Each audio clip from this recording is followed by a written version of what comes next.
And that's too late.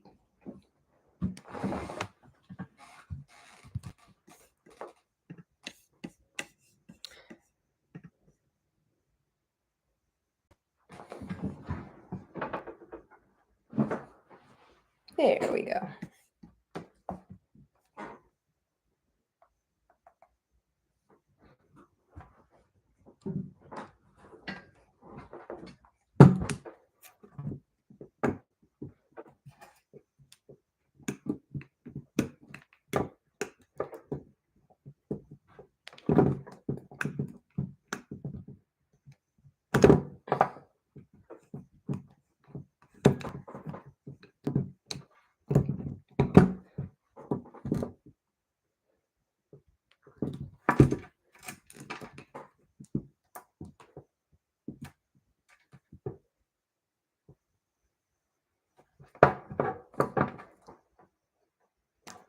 Hey, hello.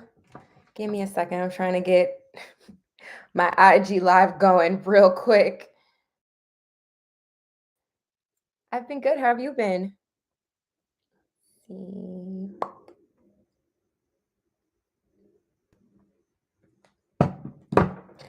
Okay.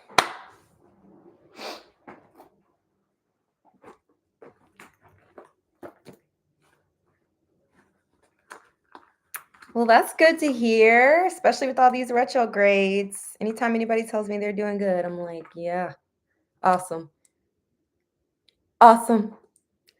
Hey, y'all. Hello. Ooh. See, this is why I don't like going live on IG. YouTube is it's just where it's at.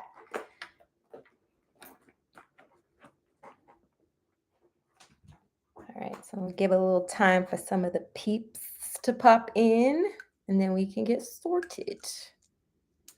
How's everybody doing, though? Please excuse me. When I tell you this, Mercury retrograde's been kicking my butt, so didn't have time to apply my lipstick, so I'm just going to do it on this live.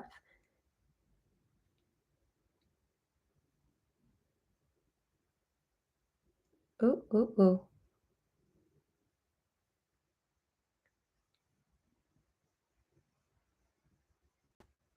So I'm not sure what we're talking about today. I'm sure some people are going to have some questions for me, some spiritual theology and spiritual journey questions, which I am super excited to answer. And for those of you on the IG stream, you're more than welcome to request to join the live to ask your question on camera if you're inclined to do so. But I know a lot of people would rather just type it in the chat. So we can go that way.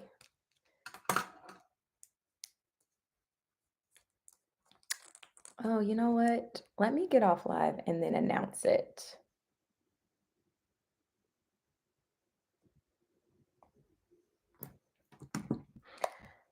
Whew, jeez Louise.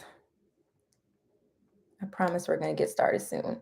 My life has just been bulldozed by Mercury retrograde. I have 3 placements in Gemini, so I usually get hit pretty hard.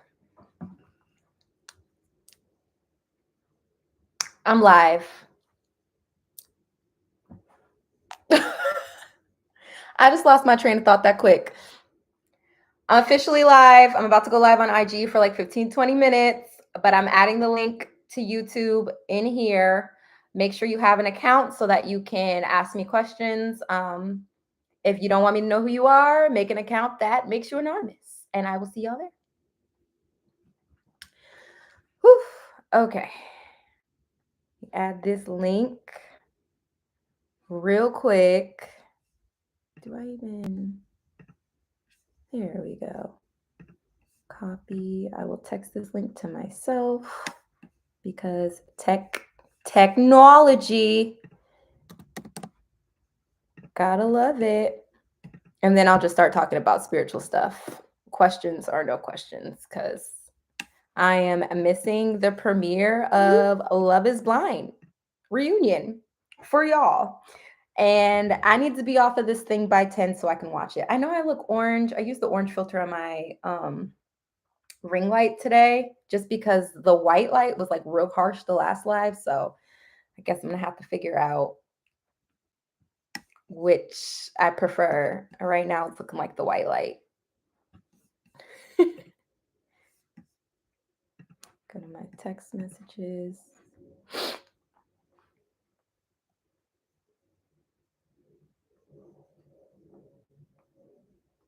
Boom, boom. And we're done. And we're done. So Precious, do you have any questions for me? And I'm answering like spiritual theology questions, spiritual journey questions, any like relative spiritual questions that aren't intuitive. And then I'll be doing some intuitive readings, a couple of free ones, and then some paid ones once I run out of the number that I've put in this noggin of mine.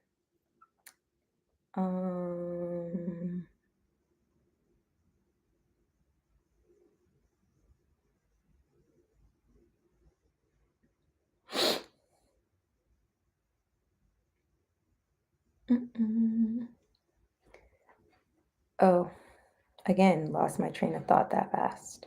Go back left. Boom. We are in here to win it. So we've got 5 planets left in retrograde. How is everybody handling that? I believe it's Pluto. That's until the day after my birthday, January 27th, 2024. We've got Neptune. I believe that's till November or December. We've got, I'm like going up the ring. We've got Uranus still retrograde. We've got Saturn still retrograde. Mercury, I believe, is about done, but then we have that 2-week post shadow. So we just been getting hit since what, May? Gotta love it, right? Let me see. What are some things that I've done to kind of help me with these retrogrades? The first thing that I do when I see a retrogrades coming, whether it is multiple retrogrades or just one, I look to see where it's affecting my chart, like which house it's sitting in. So then I can know like what things I'm going to have to need to like prepare for or look for. As somebody with a Gemini moon and Gemini Mars, I typically, I'm like trying to, let me see if I can make a way so it doesn't look like, there we go. I typically will do a couple of things that are necessary. For me, I usually get hit with technology, which Mercury does rule technology, but specifically my car. So I always make sure I get my maintenance done. ASAPless, which is really important. Another thing, what's something else that I do to prep for Mercury retrograde? Anything important I want to get done that requires communication with another human being, I make sure I get that done before the retrograde starts, because trying to do that during the retrograde, it's a mess. It's a whole mess. So yeah, I would implore everybody to look to see where it's affecting you. If you're not proficient in astrology, there's a lot of content creators like Marin Altman who kind of make it like simple and easy for you. And she'll kind of let you know based off of your rising sign. So you will at the very least need to know your top 3, which is your sun, moon, and your rising, which requires you to know what time you were born. Very important when it comes to transits. And then once you know what time you were born, you're able to see what houses it's sitting in. And from there, like let's say I've got a planet sitting in my 2nd house. What's a good retrograde planet to sit in my 2nd house?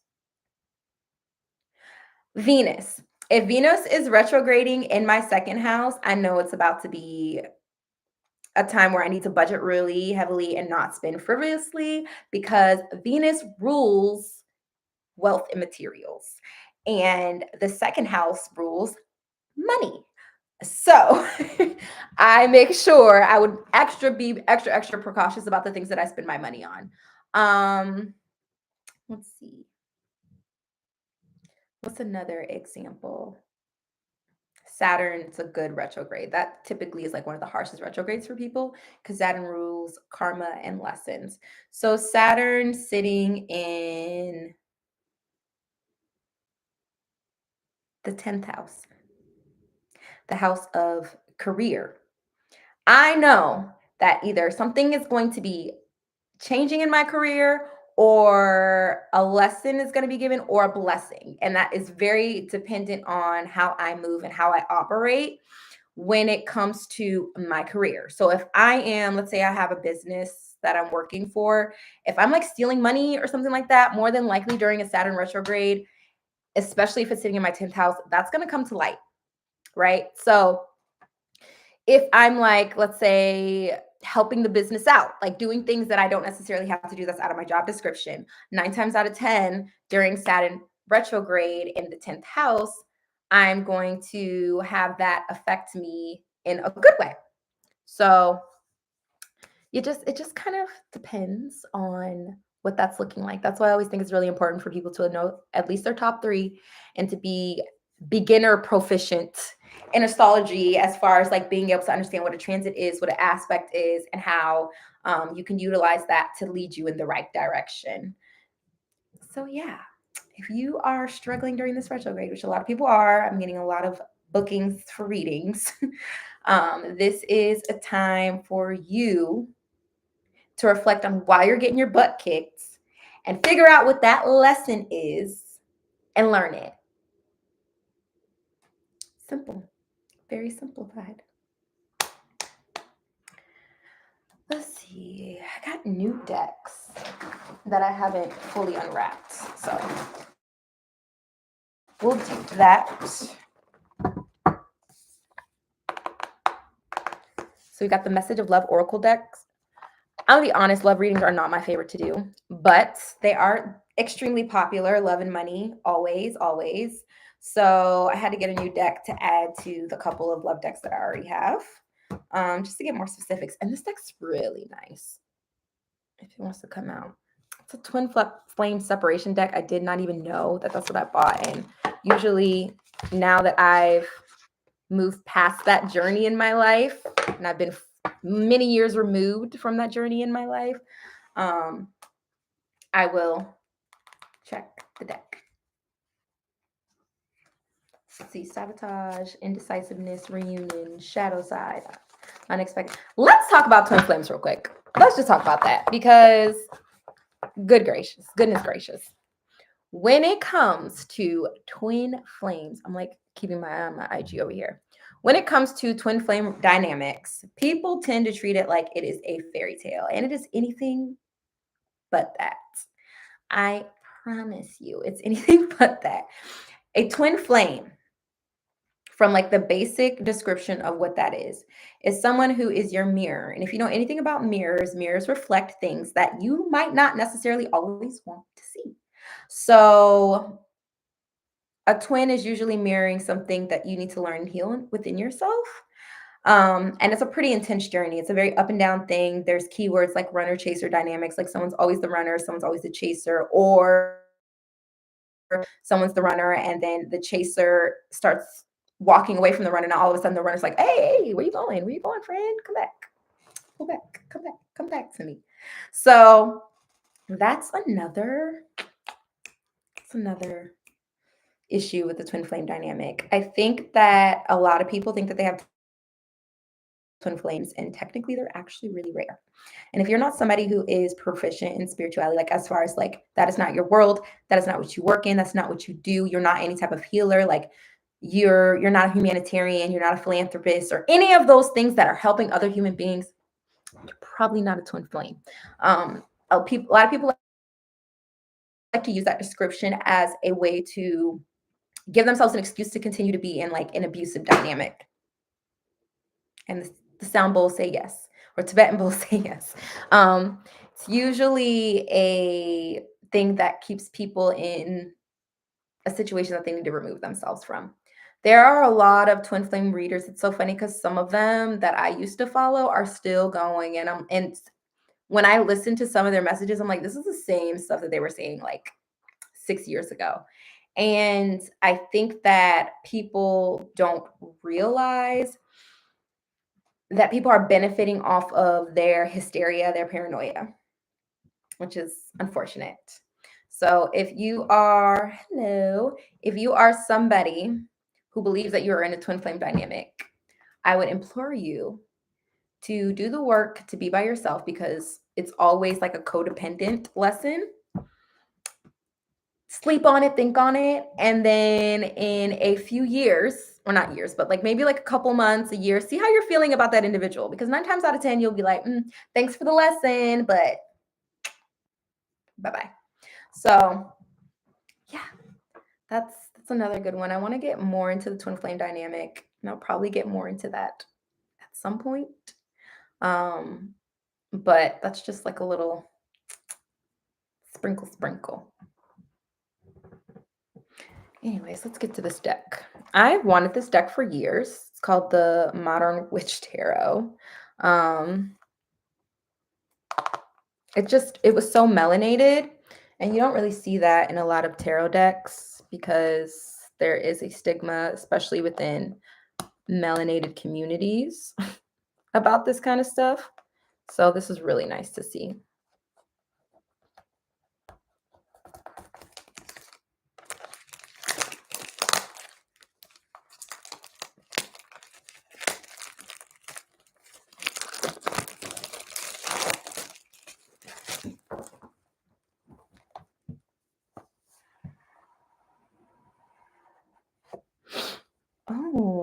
Oh, this is so cute. Look at the inside.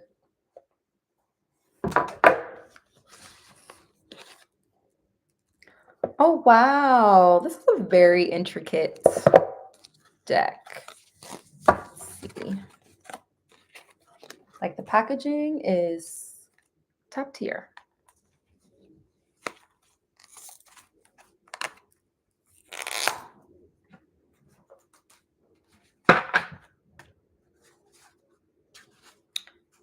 It's really hard to see. I'm like, how can I get it on camera? You can see it over here, but the light is like, okay, you see that? I'm like, okay, let me turn this down for a second. See? How beautiful is that?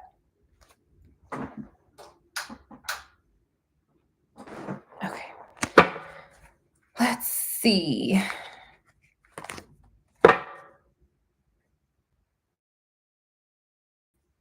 Oh, wow, this is so pretty. Made very well. Made very well.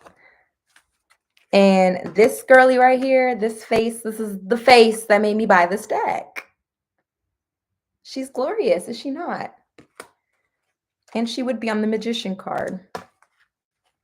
Now, this is a really pretty deck. I can't wait to utilize this during my readings, which I have quite a few coming up this week. So that'll be extremely fun to utilize. And then obviously I ignore these because, again, I'm proficient in tarot. I understand tarot. I can read the cards. I can read the decks. But little description for those of you who aren't. I actually purchased this off Amazon. It got to me in like 2 days. So anybody's interested in this deck, the Modern Witch Tarot deck by Lisa Sterly. I hope I'm saying that right. Very cute.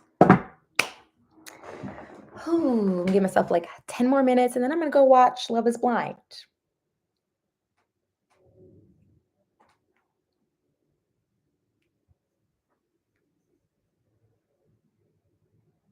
Actually, I'm going to go watch it now.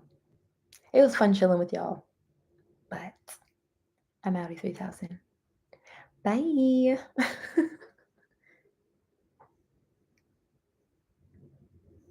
And then, no.